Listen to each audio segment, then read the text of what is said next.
Hi, everyone. Welcome to another episode of Listeners Beware, a podcast all about Goosebumps. My name is Gary. And I'm Ashley. And this is episode 27, based on book number 26. My Hairiest Adventure.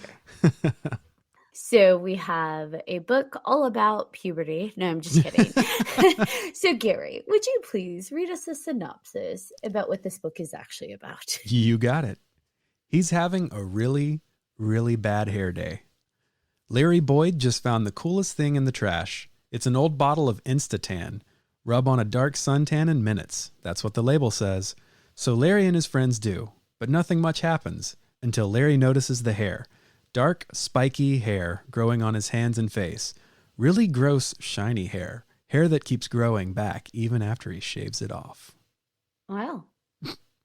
This sounds like actual horror book about puberty. Yeah, so. No, it really does. It's a coming of age tale. Ooh. But not one you want to wag. So, yeah. So we have 12-year-old Larry Boyd. And he is, we open with the scene of him running from an angry, aggressive pack of dogs that apparently they're a stray pack of dogs. He doesn't know who they belong to. And we get like a little tidbit, a little foreshadowing perhaps, because he's like, wow, there's so many stray dogs in this town. Dun, dun, dun, dun. Yeah, these dogs do not like Larry. I don't know why, but it sets a good start for this book. Yeah, I mean, nobody likes to be chased by a bunch of stray, angry dogs because it's not like they're friendly, right? Mm-mm. He's describing the dogs, they're growling at him, they're barking at him, they're aggressive. Like, that's legit scary. Yeah. Even as an adult, if I'm being chased by a pack of dogs and they're growling at me, I'd be scared. Yep. I've been chased by 2 dogs as an adult, and I did not care for it. It's not fun. No. So it's already starting off with a scary moment, which I like. I like when RL starts his books off with a bit of a bang. This one starts with a bit of a bite. So funny. Better that than a whimper, which some of his books do start that way. So some of his books are completely whimpers. The whole thing. Luckily, he makes it close to his friend Lily's house, and Lily's able to scare the dogs away. She shoos them off with authority. And I love that because, I think he describes her as like this short little cute girl, and she's the one that's like, get out of here. Right. So, yeah. Way to go, Lily. Yep, defying the odds. And RL makes it a point to note 2 things about Lily. She wears a gold coin necklace around her neck that apparently her grandfather gave to her, super special, one of a kind. And also, she's got this strange feature, one blue eye, one green eye. So it's like, okay, if he's making a point to really emphasize these 2 things, remember them, pay attention. There will be a test. Store them in the vault. That's always been something that's really fascinated me, both in humans and animals, the multicolored eye thing. It is rare. Yeah. It is a rare thing to have 2 completely different colored eyes. I just have brown, regular old brown. And I just have blue, but sometimes green. See, you have eyes that change colors. Mine don't. Mine are just brown. I have little like gold specks in mine. And so sometimes, depending on how the light hits it, they look green versus blue. Science. Funny story, since we're talking about eye color, I go to the eye doctor and sometimes they have to put this solution in my eyes. And for some reason, the solution temporarily makes my eyes look green. Like not the white, the actual brown. Yeah. Something about the color of the solution and the color of my eyes, it just does something where they look green and it freaks the kids out. I think it's hilarious. They're like, you're not my mom. You're not my mom. Well, next time. Look at me, my green eyes. Yeah. Check me out. I'm very, what's the word I'm looking for? Unusual. I don't know. Yeah. No. It is interesting because they haven't figured out what it is about this solution because it doesn't do anything to like the white of my eyes. Yeah. But it does something in the solution itself reacts with the brown in my eyes, and it makes them look green for about 4 hours. That's And I love really it because cool. it freaks the kids out. Yeah. Next time, just have them do one eye so you can be like Lily. Lily, just the one brown eye, one green eye. That'd be even freakier, right? Right. At least blue and green are like on a similar palette, but you put brown and green. It's like, what What's is happening here? Yeah. And then they really say, she's not my mom. I recognize half of her face. Right, just half. So Lily and Larry, that's a tongue twister, are both there in a band with their friends. And we've got a group of 5 who are in a band: Lily, Larry, Manny, Jared, and Christina. Yep. And it's kind of humorous because I think it's like 3 of them play the guitar. I think so, yeah. It's like 3 play the guitar, 1 has a drum machine, and 1 sings. Yeah. It's if I recall correctly. They're probably not going to get any record deals with this lineup, but I mean, they chose an appropriate band name, The Geeks. Yeah, The Geeks. But they're trying to participate in the Battle of the Bands at their school, and so they're practicing pretty regularly, trying to find their groove, their sound. We find out Larry is a perfectionist, so he's constantly making them restart their songs, which just annoys them. Yep. But they have to beat Howie and the Shouters, their rival group, led by Howie and his sister Marissa, who we find out later are obnoxious bullies. Because it's an RL Stine book, so got to have them somewhere. And where there is RL, there are bullies. Yep. You know, we talked last episode about his attention to detail with comic books and how it wasn't always maybe accurate. And I feel like that's sort of the same with making music in this one. I mean, he did a pretty good job, but it's like, it's fun, I guess, seeing him hone in on these concepts and being like, okay, this one's going to be about a band, or this one's going to be about the comic book process, or whatever. He did seem to know a little bit more about music, though, like discussing the synthesizers and what they're capable of. It was like, okay, you researched synthesizers and band equipment that was out. So I thought that was at least a little bit more realistic, and he didn't call it like the sound machine, like, oh, well, we got the drum to come out of the sound machine. Like, he actually seemed to do a little bit more research, or maybe he has a background in music. He might, yeah. It's a little better than calling them drawings, for sure. For sure.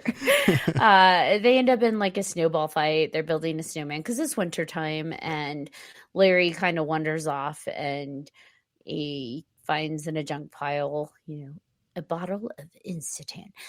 What I find hilarious is I've read this book and I remembered it very well, which is weird because I did, when we looked at the cover last time, I was like, I think I'm pretty sure I read that one. Yeah. And when I started reading this, I was like, holy shit, I remember so much from this book. Right. It stuck. Apparently this book stuck with me. And what I like is that I remember the end very clearly. I remember the twist. So I'm going to actually jump ahead to jump back. Okay. The reason for this is because knowing the twist ending, he really did a great job of inserting little Easter eggs and like niblets of foreshadowing. So we get right away, Larry's like, oh, look at this junk pile. I love digging around in junk. I don't know why. I just love like digging in trash and seeing what I can find. Like there's little bits of treasure that you can find. Yeah. Knowing the twist, I'm like, oh, that's brilliant. That is very clever. I didn't catch it at the time because I did not know this twist. And in fact, everything that I thought this book was going to be, it wound up not being. So yeah, and he really does insert like the little clues. He did it in a way that was like, okay, that is a writer. Yeah. And we know RL is a writer, but I felt like this book he enjoyed writing. I agree. Yeah, like he put those little, what do I want to call it? Just little clues throughout. He really put them in so subtly. They feel obvious once you know the twist, but when you're reading it and you don't know the twist, it's like you don't pick up on that. Yeah. But once you do know, if you reread it, you're like, oh, you brilliant little dog, you. See what I did there? I do see what you did there. So Larry's like, yeah, I love digging through junk because you just never know what people are gonna throw away. And Right. it's like, oh, that's funny. Mm. Because I think when he's walking outside at some point, he does talk about how he loves like smelling the air and like the different scents that you can pick up. And I'm just Yeah. like, huh. I see. Oh man, so smart. So smart, RL. Yeah, I kind of noticed the knowing the twist ending of the book when I was watching the episode after the fact. I was catching the little context clues about, you know, what the end would bring us. Yeah. Yeah. It was fun. Well played. Well I agree. played. Very well played. Yeah, he did a good job. So he finds an orange bottle of lotion and it says on it, Insta-tan, rub on a dark suntan in minutes. And I don't know why he thought it'd be a great idea to go take it to his friends and be like, guys, let's put it on. Let's get a tan. Let's be dark. Right. Felt borderline like maybe they were going for blackface. I mean, it kind of felt that way, yeah. I mean, Lily did say, oh my gosh, we're going to put this on and be so dark. We're going to be unrecognizable. I'm like, whoa. Kids? Yeah. It was the 90s. It was. And actually, you know, that is pretty appropriate for the 90s. Everybody was obsessed with being as dark as possible. If you think about all the exercise videos and like the 50 million types of products that they had out there to get darker. Yep. Like people were obsessed with flat butts, neon colors, very dark suntans. Yes. That's the 90s wrapped up, summed up in a nice little package. I agree. Yeah. Yeah. I had none of those except the like brightly colored clothing. So I didn't either. I can tan now. I couldn't tan then. Right. Yeah, no one will ever accuse me of having a flat butt either. So is life. Now it's in though. Now it's trendy. So I'm trendy. I was trendy before it was trendy. You waited it out, and here you are, victorious. So victorious. How's that for your flat butts, 90s ladies? I'm kidding. No body shaming here. No, we're all gorgeous. So the kids all decide to take turns putting it on because they want an edge over the competition, and they figure if they have a killer tan, then they could be like, haha, we were practicing in the Bahamas. Take that, Howie. Right. Like that's going to affect how good you are. I don't know, but kid logic. I mean, it kind of tracks though. Man. It's like, yeah, I'm going to just tell them I was in the Bahamas, even though they saw me yesterday. I'm so cool. I had to practice in the Bahamas. It's true. I don't know.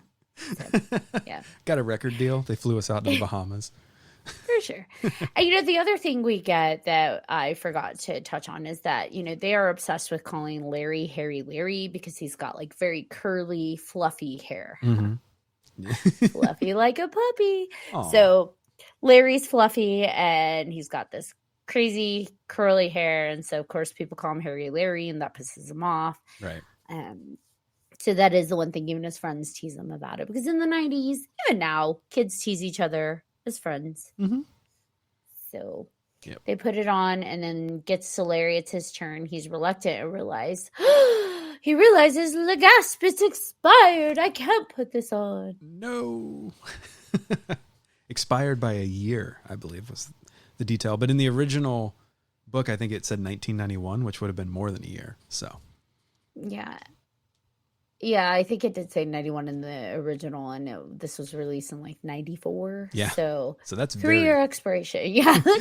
And, you know, they're teasing him, and I feel like most people would laugh and be like, oh, come on, it's expired. Okay. But like chemicals expired can actually cause chemical burn. So I'm on the Larry mindset here that guys, maybe we shouldn't do that. Probably don't want to burn. Good call. Yeah. The more you know. Science can be dangerous, kids. It's true, though. Chemicals, especially if you think about the properties of what is in suntan lotion, it's like, maybe don't play with that. I'm going to listen to Bill Nye.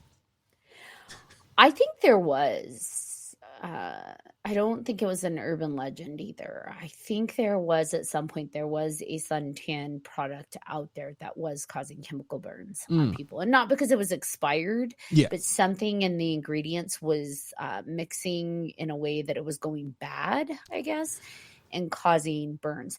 And fun fact, I'm gonna go nerdy on y'all, so y'all can tease me all you want. I don't care. Sunblock. If you leave sunblock in the sun, the chemicals can actually change properties and cause chemical burns as well. So, for all my friends out there, don't leave your sunblock in the direct sun, which is ironic because you put it on. Right. But you're not supposed to leave the bottle in the sun because it can break down the chemicals within the bottle and then cause a chemical burn. So. Yikes. Well, that's good to know. This is your PSA, everyone. PSA loves. Don't do it. You won't grow hair. You'll lose layers of skin. Right. So. Right. Which is arguably worse. Yeah, just a little bit. So you don't need to shave your skin. You'll need to graft it. Right. Check, please. Yeah, no. So anyways, I digressed into Nerdville. On we go back to the book. Now, I went from Nerdville, and now I'm going to go to Inappropriateville. Oh. The name of the doctor that they take Larry to see. Yep. Yep. I'm so fucking juvenile. No, I was like, is this intentional? Oh man. I know, like, time passes, Larry feels sick because they're having like a snowball fight, and like, I don't remember. They go back outside and they're working up energy, and he feels sick and is ready to pass out. And they take him to the doctor. What's the doctor's name? Dr. Merkin. I legit laughed, I think, for 5 minutes. Yeah, I know. I mean, granted, spelled slightly different, U instead of an E, but what? What indeed? Yeah. And like, okay, Merkin is a legit last name. I think it's like an Irish last name. However, us naughty folk in the US know that a Merkin is also the name for a pubic wig. Yeah. I was like, please tell me this was intentional, but also highly inappropriate for a children's book. But please tell me that was intentional. Yeah. I don't think that would fly nowadays because, like, the kids could just slightly Google the name wrong. But, like, you can't do that in an encyclopedia. Dr. Merkin. Dr. Merkin. Dr. Pubic Wig. I every time they reference Dr. Merkin, I giggled so flippin' hard. I am such a juvenile. I was right there with you, so. And Maynard actually has one of his vineyards is actually named after. It's Merkin Vineyards. And it is named after the pubic wig because it's Maynard. But right. I'm just saying, like, wow. So Dr. Pubic Wig. Yes. Heretofore known as Dr. Pubes. Every time I read his name, that's what I thought. And then I giggled. Like a flippin' 12-year-old boy. Hey, I'm Larry. Hey. So, yeah. Anyways, I love that they take him to Dr. Pubic Wig and he gives Larry a shot and is like, you overheat. There's something wrong with your sweat glands. So I have to give you a shot every 2 weeks for this. And you can't. And that's rough because it's like, don't overexert yourself to a 12-year-old boy. Right. I mean, that's what 12-year-old boys do. Yeah. So he takes a shot every 2 weeks. They give him the shot. He goes home and he's like, maybe it was the Insta-tan. But he goes to brush his teeth and thick patch of dark hair on the back of his hand. Ugh. I do feel like this is a nod to puberty, honestly, for a few reasons. Larry is described as having fair blonde hair, and he's suddenly growing in dark black hair. Yep. And so for me, like, puberty-wise, they do say when you go through puberty, your hair does darken and you can grow in, like, thicker, darker hair. So it's like, RL, are you trying to hide some puberty tell under the guise of Help, I'm a dog. Right. Spoiler alert. Potential werewolf story. Growing hair in unwanted places. Come on. Yeah. Yeah. Like, this is pretty on the nose for puberty, but I'm here for it. It was fun. Laying it on thick like the hair. Ha ha. And of course, he's watched his dad shave enough that he's like, no problem, I got this. And properly shaves it off with shaving cream. Mm-hmm. But it sounds like it was quite the struggle. I mean, have you ever tried to shave your hand? No, thankfully. Because he's trying to get through like the knuckles. And like, imagine trying to get a razor between your fingers. Yeah, like, that sounds. I don't like it. Exactly. So I can see why there would be a struggle. Yeah. And he goes to school the next day, asks them about the Insta-tan, and they're just like, I don't know what you're talking about, bro. And he sees that now it's on his knees in gym class. So he decides to play basketball in his jeans. What I find fun is that as he's going through this adventure of the change, his music playing gets worse because of the hair and like just he gets fumbly, but his athletic skills improve. Right. He's a lot better at chasing balls. And throwing balls. And throwing, yeah. Because they're like, whoa, Larry, I can't believe you made that 3-point shot from midcourt. Oh, that's amazing. He's a regular fucking airbud. I mean, let's just be honest here. That's Teen Wolf. Yeah, it is Teen Wolf. And he tried to do a little nod to Teen Wolf. Which I don't mind because like a love note nod to Teen Wolf is better than just taking the whole flippin' story, which is what we've kind of maybe seen in other books that RL's written. This was just a little nod, which I'm here for it. That was cute. Little Teen Wolf nod. Yeah, as a matter of fact, at the end of the last episode, you were like, it feels like he's ripping off Teen Wolf. And, it's nice that he didn't go full Teen Wolf. No, and actually, I would say he veered far enough away from it in terms of how the process even began, what the process is. Because Teen Wolf versus it being like a family curse, this is completely different. Yeah. He was never a human. It's the reverse. Yeah. I was like, bro, you were always a dog. So... Oh, okay. That's fun. I'm here for it. So you got a little nod to Teen Wolf, which love it. I'll take it. And then they didn't spend too much time in Teen Wolf Basketballville. No. Went back to music. Yeah.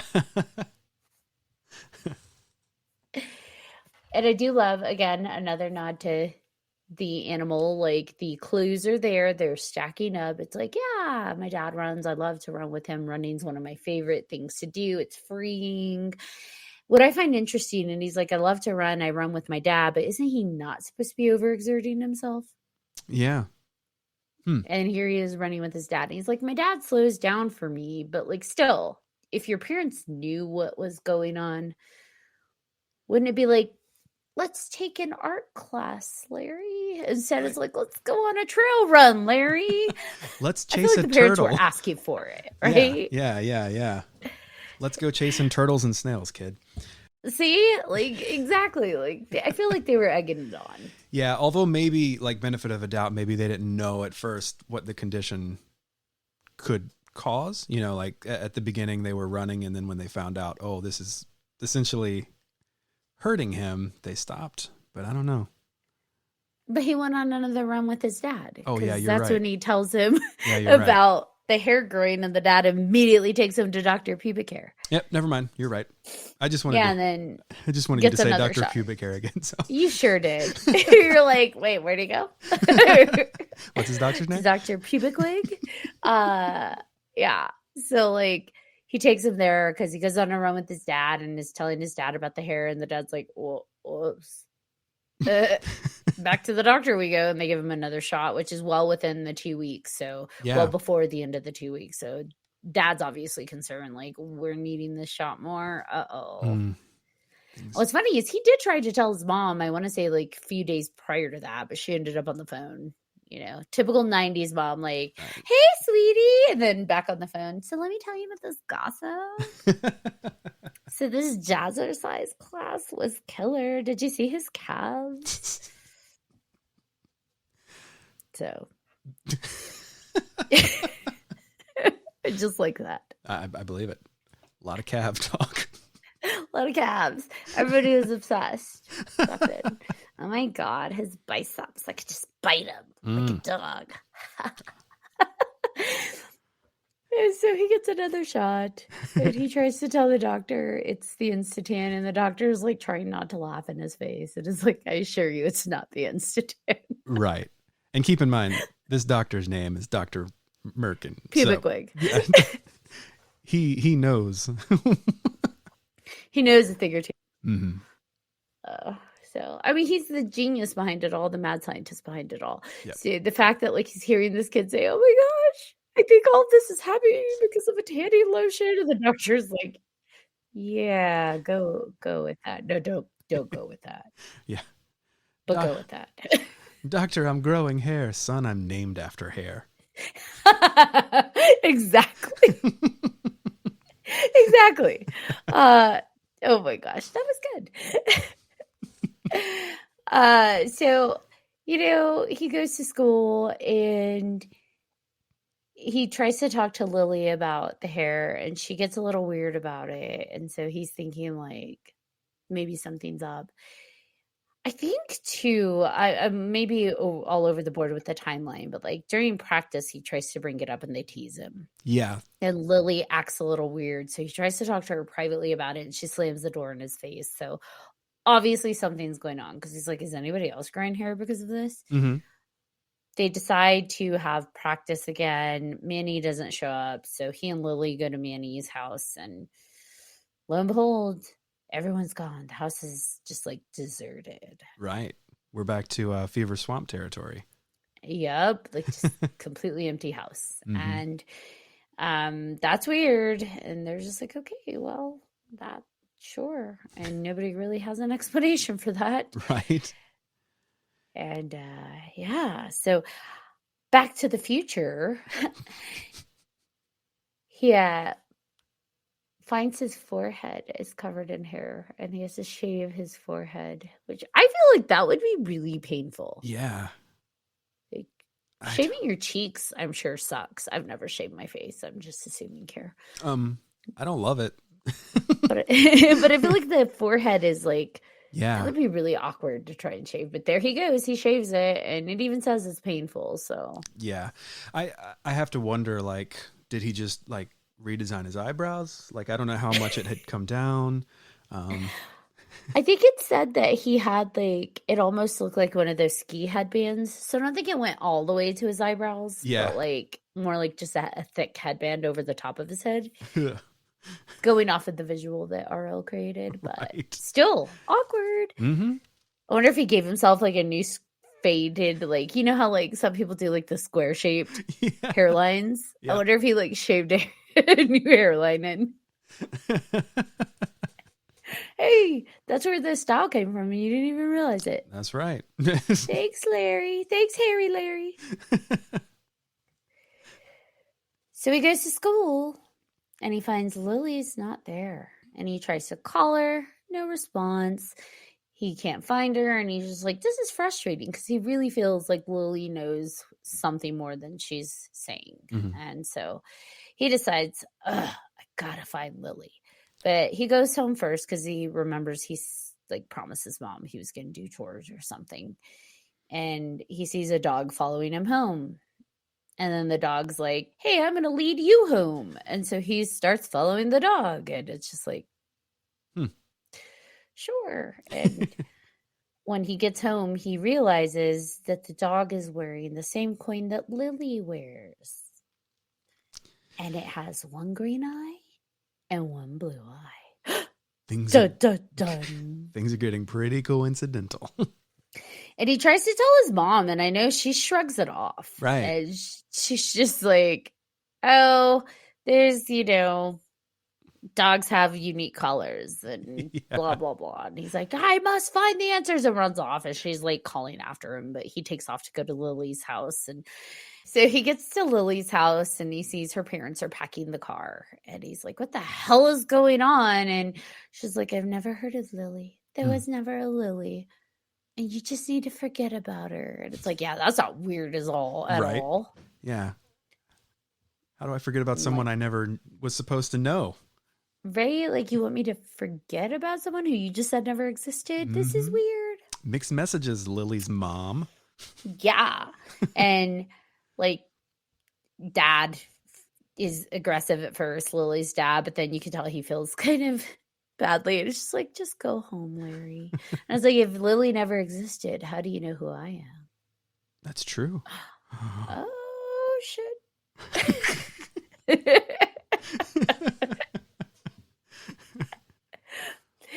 So he's like, well, what are we going to do about all the bands is here? And like, we don't have a singer. And Christina is just like, I'll sing. I can actually sing. We'll do it for Lily. And they're like, do it for Lily. Do it for Lily.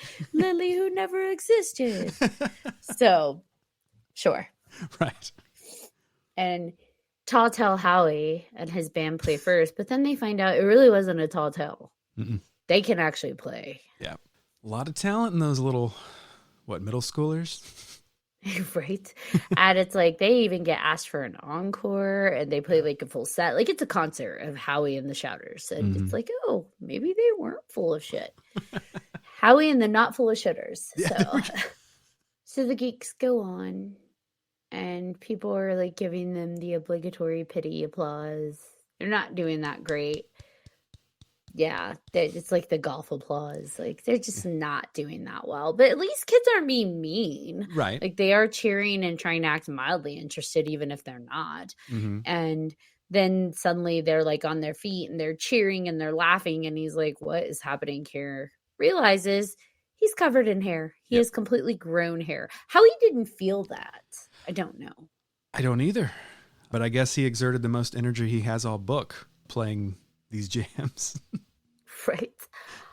Part of me wonders if his hair growth was also stress and anxiety induced. Yeah, which also ties into puberty pretty well. Because I noticed during all of his highly stressful situations is when the hair would sprout. Yeah. So yeah. Oh no. He's embarrassed. And oh my gosh, I can't believe I grew hair in front of all these people. They think it's special effects. And of course they win because of that, which to me, I'm like, not cool. Yeah. This is like a music competition. Really, Howie and the Shouters should have won, even if they are assholes. But they give it to them because of Larry's special effects. Yay, Harry Larry. Thank you. Yeah. What a thing that must have been to see. Yeah. And like everyone's stoked and he's just like, hell no. And he runs home and he's crying and the parents were like, oh, I guess it's time to tell you the truth. Let's have the talk. The talk. But it's not the talk, it's another the talk. This isn't about the birds and bees, Larry. It's about the doggies. I was trying so hard to rhyme with birds and bees. It's about the ticks and fleas. Ooh. You're welcome. Thank you. We recovered. I clearly never woke up this morning. It's all right. I'm surprised my brain's working. Right. So they tell him the truth. Bro, Dr. Peebiquig came up with this serum, and we all agreed to participate and move to this town and raise kids that used to be dogs. Yes. The serum turns kids or the dogs into kids. We raise them, and yay, look, we have kids. And unfortunately, it doesn't work on the dogs very well because even though we're giving you shots every 2 weeks, you're turning back into a dog. In front of everyone. Yep. And so he's like, well, shit. And what's interesting is it allows the dogs to think and act like just like the humans would. However, the serum doesn't last long, which makes me wonder how long had he been a human? from a dog. Yeah, I definitely wondered that. And how many people in this town that witnessed the transformation? I mean, because most of the kids that he knew in his band or whatever turned out to be dogs. I'd say it's at least 3 of the 5 and possibly more. So is this whole town just a test space? Is everyone, every kid in that school previously a pup? I don't know. See, here's where there is the plot hole. Yeah. And here is where is probably the biggest plot hole for me is in the book. It actually does say the entire town was a testing town and that all the kids were dogs. Right. In which case, plot hole number 1, all the other kids should have known about the shots because they would have all been receiving the shots. So being friends and they're being told, I'm assuming the same story, you have sweat gland issues, you have to take the shot every 2 weeks, how they would all not know that each one of them has the same thing. Right. Or at least say, I get that shot too, but they said I get it for this reason. Like, I feel like that was a big plot hole, especially if his closest friends, let's say the entire town isn't dogs, like the kids aren't. His 2 of his closest friends are. His best friend is. So you think that would have come up at some point. Like, hey, I get a green shot and it sucks and I have to get it every 2 weeks. And whoa, bro, me too. Right. Red flag. Yeah. You see Dr. Merkin too? Like, I'm just saying, like, that to me was a big red flag. Why Lily and Manny hadn't already discovered, even if, let's say, it was a short time period and they'd only known each other for a year or so in their human form, how that would not have come up if you're taking shots every 2 weeks at that frequency. Yeah. That's a good point. There's only one pediatrician in this town. Dr. And why he was the only one passing out.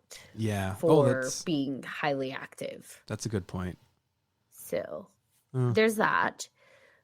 But then there's also, if hypothetically the book did state, and that's not hypothetical, the book did state the entire town was a testing site. Yeah.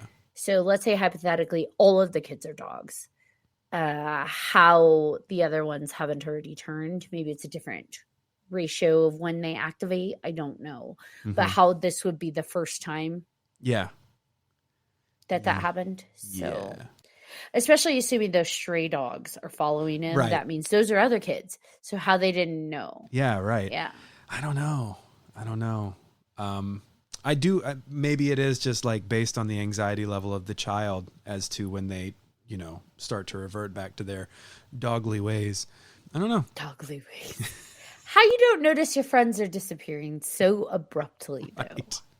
Or even kids, like, I guess kids move. Like, I guess I could see that because you think about when you were in school at that age and kids would just be there one day, gone the next. Yeah. But usually you got a precursor, like, I'm moving out of town. My family's moving. But I guess if they aren't your close friends, you may not be part of that conversation. It's just them there, them not there. But I had so many plot hole questions that RL maybe might have filled in a little bit more, especially since he did such a good job of laying the subtle cues. I know. I'm right there with you. But I think the saddest thing is that the world will never get to know how incredible Howie and the Shitters are. Although maybe they're not dogs. Oh, could be. Because maybe they brought their kids to town, but then how do you explain, hey, you got a new brother? Do they come in as babies? Yeah. In which case is that he lived 12 years as a human? I don't know. See, that's why I had questions. How they explain that, unless they're all dogs, in which case Howie's going to be a dog next? Right. Because everyone, at least that we got to know by name in this book, besides Howie and his sister, didn't have siblings, right? So that's an interesting thought. See, there were a lot of follow-up questions I had when it came to the construction of those universe rules, because they did say, and maybe that's where he just shouldn't have said, that the entire town was a testing site and families agreed to participate in that, because then I think that opened the door to too many questions. I can agree with that. Yeah. If it had just been Dr. Pubic Hair's patients, that's a better explanation. it'd make more sense. Yeah. Right. But like, well, this whole town has agreed to be participants and we all moved in for this. It's like, Yeah. huh? Come again? Well, that's awkward. Yeah. So Dr. Merkin decides it just doesn't last well on dogs. He's going to not test on dogs anymore. Right. That's good. I'm not for animal testing, so. So what does he test on? Another animal. Another animal. Damn you, Dr. Pubic Wig. Yeah, we haven't mentioned Jasper up till now, but Jasper was Larry's pet cat. And Jasper, he started getting real hesitant about Larry once the hair started growing. So, which Jasper started to sense the dog vibes. I mean, cats historically are dicks. So, it's not necessarily surprising that Jasper, who I guess is a girl, started being a little, I don't know about this puppy boy. This puppy boy. It's like, I don't think I like a puppy boy having me as a pet. I am not a dog's pet. That's right. I am my own pet. I am a cat. Yeah. I am a cat and I am a girl. Why did you name me Jasper? That's what happens when you let a dog have a pet. He names a girl cat Jasper. Honestly, my next female pet I kind of want to name Jasper, but in tribute to Larry Boyd. This is not a song. This is a tribute. Oh gosh. He was the greatest boy in the world. Rock. But yeah, so at the very end of the book, Larry sees the car pull up into the driveway and out comes Mama and Papa Boyd with a brand new baby. A baby named Jasper. With bright yellow eyes. Just like his cat. So we learned they're going to try it on cats now. Yeah. We'll see how that works. Yeah, what I found interesting is that, again, we have another plot issue here.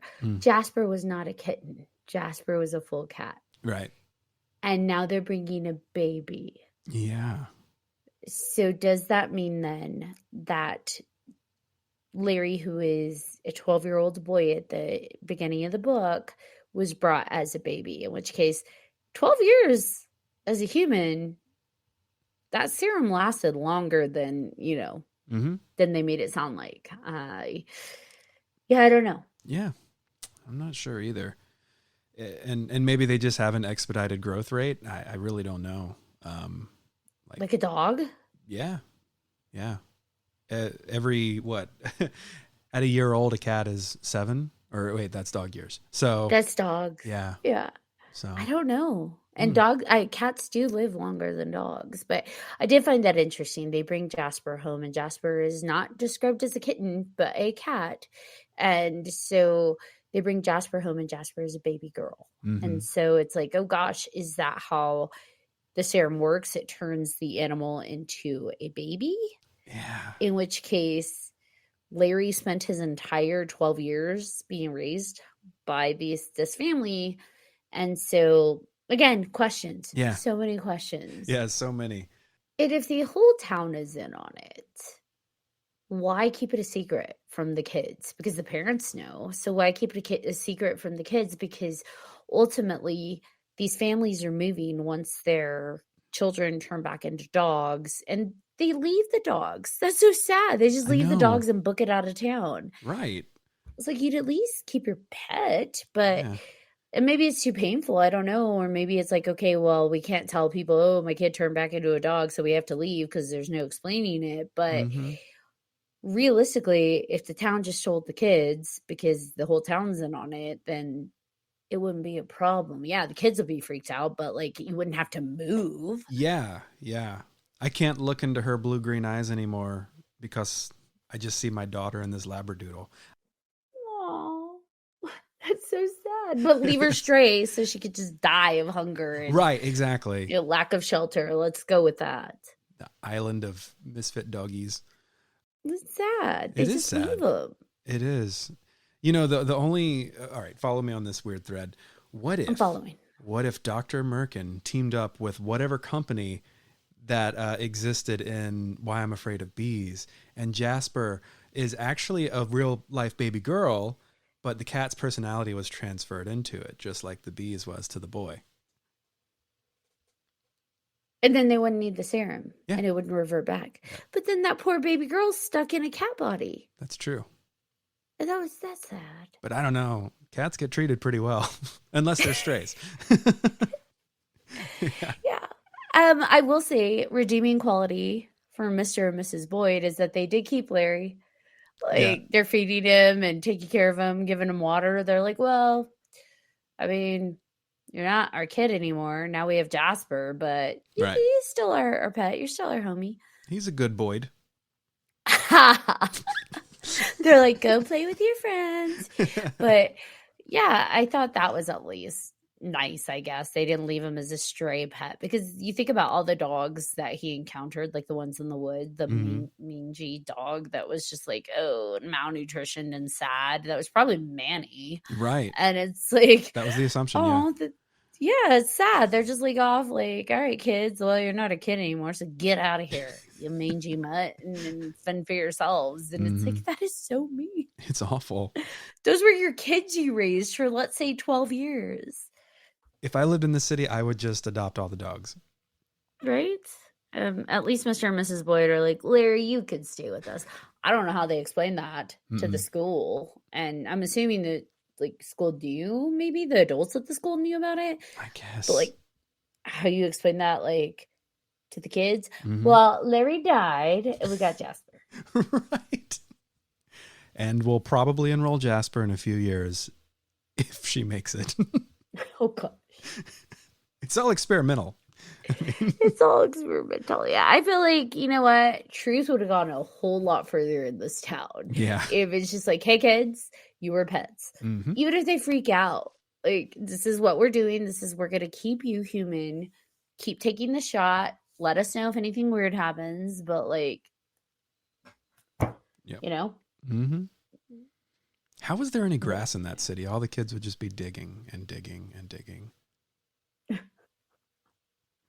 I'm just picturing like a teacher looking out the window at the playground. It's like, right? Their little tendencies come out. Yeah. I mean, they did say Lily could hit some high notes. That's true. Ooh. Are you Lily? Maybe. Let me tell you about the town I grew up in. I take a shot every 2 weeks. Oh. So funny you mentioned that. So TV episode. How'd you feel about the TV episode? You know, I felt like as the episodes go, this one was pretty close to the book. Most of the notes hit. The acting, maybe not so much, but for the most part, I found this relatively enjoyable. Yeah, I mean, it didn't stay too close to the story at all. There was no Battle of the Bands. It was a music audition. There was no, what was her name? Christina, I think. Katerina? Christina. There was no Christina. Just they stuck to the four friends. Why? I don't know. Maybe they couldn't afford another kid actor, but there was just the four. I did not love that they gave Manny a thick Hispanic accent. That was weird. I was like, what is this? Why are we doing this? Yeah. I love representation all day, every day, but just because you put a Hispanic kid in an episode doesn't mean you need to give him like some crazy thick Hispanic accent. Like, that was weird. Oh, but, Canada. Right? So we've got all the kids. For the most part, I thought it was solid as far as the story goes. A cohesive story. It was beginning to end cohesive story. It got the point across of, being scared. The dogs turning into a dog again, I guess. Regressing. Yeah. Refidoing. As a kid, I did watch it. I do remember the episode, and I remember the end scene, the cat eyes and the baby. Yeah. Creepy scene. And this is also where the dog comes from in the opening credits. The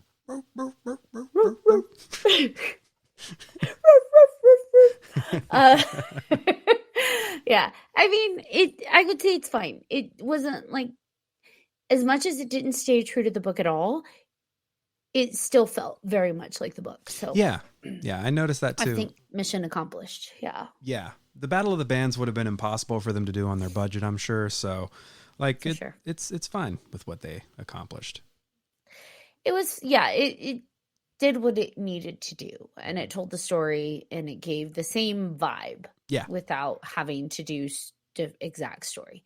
Yeah. The only weird part I didn't understand was when he ran to, I think it was Jared's house, and there's like the dog with the little brother, and Jared's dad says, "It's about time you showed up." Yeah, that was. And then he ran off, and I'm like, "What? What?" Yeah. They left that. Like, I don't know if there was a, like, maybe an extended scene that gave more and they just had to cut it, but that line didn't make sense. Like, it's about time you showed up, because he's running and freaked out, and then, Jared's there as a dog, and then he takes off. But it's just like, what? That was strange. I think you're right in assuming that just a scene was cut for time. But then why not just cut a little more for time? Yeah, just cut that part out. Yeah. But it felt like there was more to that scene that was supposed to be present to explain that line, maybe before or after. Right. But it just didn't land. Yeah. So I agree. And that was the only thing that was weird for me in that. Yeah. Besides Manny's accent, which thankfully he wasn't in it very much. That was just offensive. Yeah.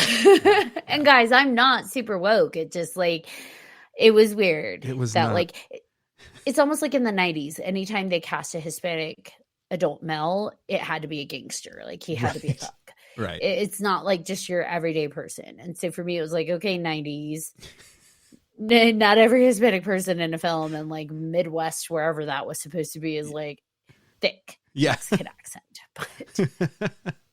But Somersville, I think, is what they called it in the episode, which the city didn't have a name in the book. So yeah, they didn't give it. It was like middle of nowhere, middle of nothing, because it was supposed to be a testing town, a testing facility town. So it's not supposed to be a real place. Right. How do you feel about this book? I really like this one. I mean, it's definitely in my top from season 2 so far. And it could be one of my favorites overall. Just not knowing the story. Like, I was expecting this to turn into a werewolf tale or to be an allegory for puberty. And then it kind of threw me on my back a little bit, like with the left turn that it gave us. So yeah, I had a great time reading it. And I think it's one of my faves. What about you? I like it. And I really enjoy how he played with the whole concept of animal testing. Yeah. So, mixing animal testing with puberty and just that being terrifying alone. I thought RL did a really good job. The only thing that I feel he could have really buttoned up and tightened up was not creating all of those plot hole questions by saying that this was a town that was purely a testing town. So yeah. If I feel like had that one little paragraph just been pulled, this would have been just perfection. I will agree with that. And it's really telling how like one paragraph can just completely fuck a whole thing up. Like it was perfect, and it's still pretty close to perfect, but man, so close. Yeah. And like I said, it's one of those things where it's, as a 12-year-old, you're not going to catch that and be like, wait a minute, what most 12-year-olds want. They're not going to pull that apart. Me being an adult asshole, obviously I'm like, oh my gosh, now this A, B, C, D, what's wrong with that? But, for the most part, 12-year-olds are going to read that, and that will be perfection. And I remember being at that age, and the last scene is perfection, because you're like, oh my gosh, it's Jasper. So it just, I think for the intended audience, it is. It's a perfect book. For an asshole adult, Yeah. What did you think of the cover? I loved it. I think the cover was fun. I'd like to know who he modeled it after. The only thing though is, for some reason, the ears. I'm like, why does he look like he's turning more into a monkey than he is a dog? That's such a good point. Yeah, that's the thing that kind of sticks out to me too. And if we ever have Tim back on, we'll have to ask him like, why the ears, bro?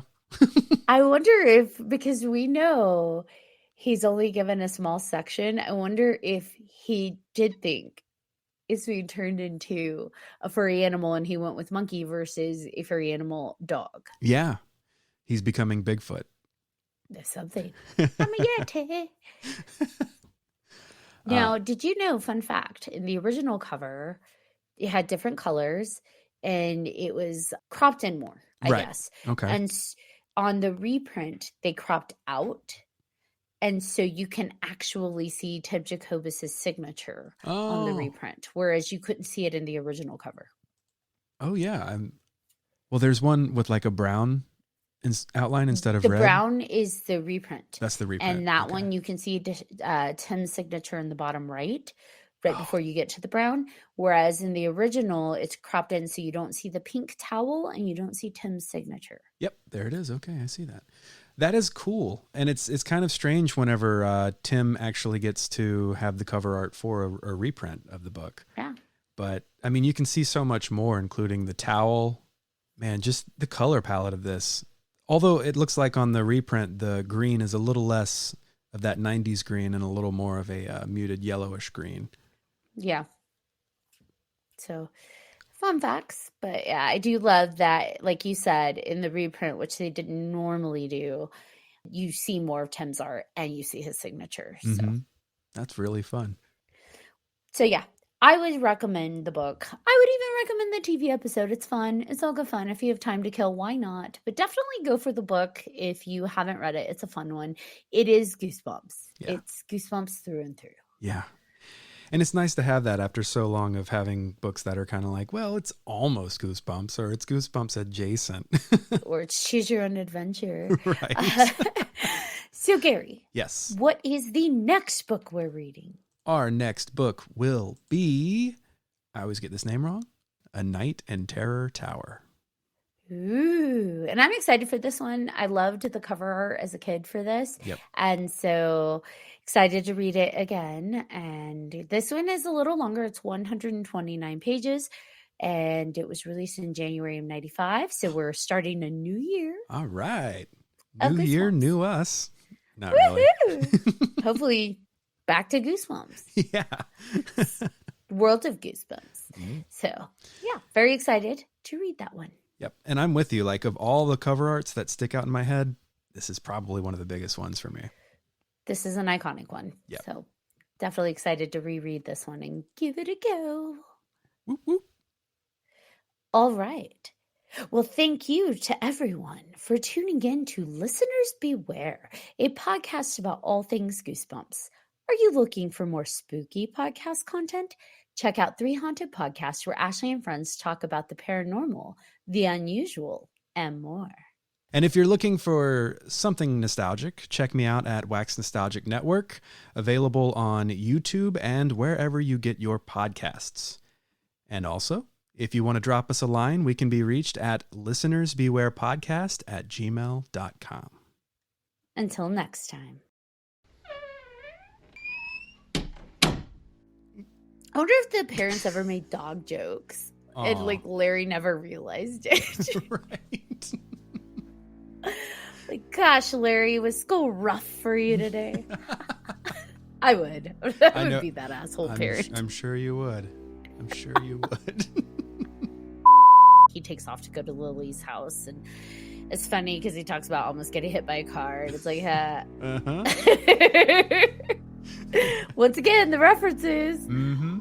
I just picture his mom yelling, "Larry, stay!" That would be funny, actually, if he put that in there. I wonder how hard he had to suppress himself from writing that. Larry, stay! Come back here and sit. Heel. That's, yeah.